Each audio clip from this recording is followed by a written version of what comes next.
നാളെയല്ലേ മോളെ എക്സാം? അതെ അച്ഛാ.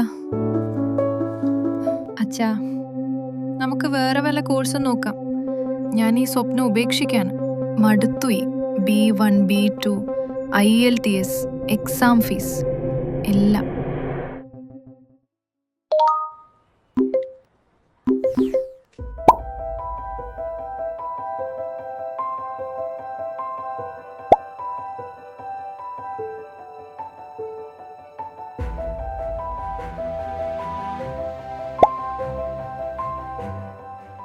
നമ്മുടെ സ്വപ്നം നടക്കും മോളെ.